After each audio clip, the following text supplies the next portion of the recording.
राजस्थान की तपती रेत और ऊंचे ऊंचे किलों के बीच सदियों से वीरों की कथाएं गूंजती रही हैं। उन्हीं कथाओं में एक थी डाकू राजकुमारी की, जिसकी कहानी भाग्य, साहस और आत्मबल का ऐसा अद्भुत संगम थी कि सुनने वाला हर व्यक्ति सन्न रह जाता था। बचपन और भाग्य का खेल। राजकुमारी सुरंगिनी का जन्म चित्तौड़गढ़ के एक छोटे से रजवाड़े में हुआ था। महल में पैदा हुई बच्ची के लिए हर सुख सुविधा पहले से ही मौजूद थी। उसका पालन पोषण सोने की थाली, रेशमी कपड़ों और राजसी ठाट बाट में हुआ। किंतु भाग्य ने मानो उसके जीवन में एक अलग ही अध्याय लिख रखा था। जब वह मात्र 12 वर्ष की थी, तभी पड़ोसी सामंत ने उसके राज्य पर हमला कर दिया। युद्ध में उसके पिता और भाई वीर गति को प्राप्त हुए और मां ने शोक में प्राण त्याग दिए। छोटा सा राजमहल आग में जल उठा और सैनिकों ने राजकुमारी को बंदी बना लिया। लेकिन नियति को कुछ और ही मंजूर था।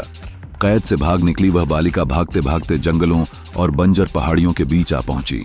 वहां उसने पहली बार भूख, प्यास और डर का असली चेहरा देखा। डाकुओं के बीच नई पहचान। जंगल में भटकती हुई सुरंगिनी का सामना डाकुओं के एक गिरोह से हुआ।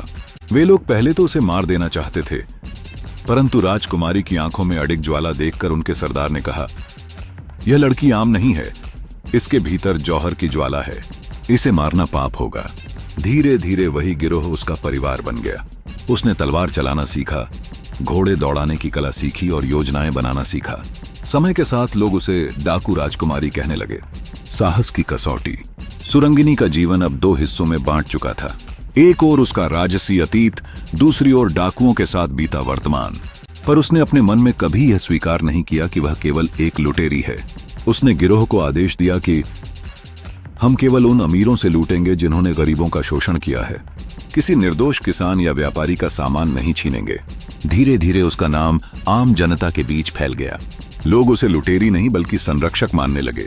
गांव की औरतें उसके लिए चुपके से रोटियां रख देती और बच्चे उसकी तलवार छूकर साहस की कामना करते। दुश्मनों से टकराव। सामंत, जिसने उसके राज्य को छीना था, अब उसकी बढ़ती हुई ताकत से भयभीत होने लगा। उसने राजकीय सैनिक भेजकर डाकू राजकुमारी को पकड़ने की कोशिश की, लेकिन हर बार वह अपनी चतुराई और साहस से बच निकलती। एक बार तो उसने सीधे सामंत के किले में घुसकर उसकी कोठी से सोने का खजाना लूट लिया और उसे गांव के निर्धन किसानों में बांट दिया। उस घटना के बाद लोग कहते, भाग्य ने उसका राज्य छीना, पर साहस ने उसे जनता का दिल लौटा दिया। मन का द्वंद्व। लेकिन सुरंगिनी का मन भीतर ही भीतर तड़पता रहता। वह अक्सर रात में तारे देखते हुए सोचती, क्या मैं कभी फिर से राजमहल में लौट पाऊंगी? क्या मेरा भाग्य केवल जंगलों और तलवारों तक ही सीमित है? गिरोह का सरदार, जो उसे अपनी बेटी की तरह मानता था, एक रात बोला, बेटी, भाग्य हमेशा तलवार की धार पर लिखा जाता है। तू चाहे तो अपनी तकदीर खुद गढ़ सकती है। उस रात सुरंगिनी ने प्रण लिया कि वह अपने राज्य को दोबारा आजाद कराएगी। अंतिम युद्ध और साहस की जीत। कुछ ही महीनों बाद उसने अपने गिरोह को संगठित कर लिया। आसपास के गांवों के लोग भी उसकी सेना में शामिल हो गए। सबने मिलकर सामंत के किले पर चढ़ाई की। युद्ध भयंकर था। तीरों की बारिश और तलवारों की टकराहट से धरती कांप उठी। सुरंगिनी स्वयं घोड़े पर सवार होकर आगे आगे लड़ी। उसकी आंखों में जलती हुई ज्वाला देखकर सैनिक कांप उठते। अंततः सामंत मारा गया और उसका किला सुरंगिनी के कब्जे में आ गया। लोग खुशी से झूम उठे। जिसने सब कुछ खो दिया था, वही अब सबकी आशा का केंद्र बन गई थी। एक नई सुबह। सुरंगिनी ने किले में दोबारा राजसी ठाट बाट को जगह नहीं दी। उसने कहा, यह राजमहल अब प्रजा का है। इसमें वही रहेगा जो जनता की सेवा करेगा। उसने कर माफ कर दिए, गरीबों के लिए अन्न भंडार खोले और स्त्रियों को शिक्षा देने की परंपरा शुरू की। अब लोग उसे केवल डाकू राजकुमारी नहीं, बल्कि जनता की रानी कहने लगे। विरासत।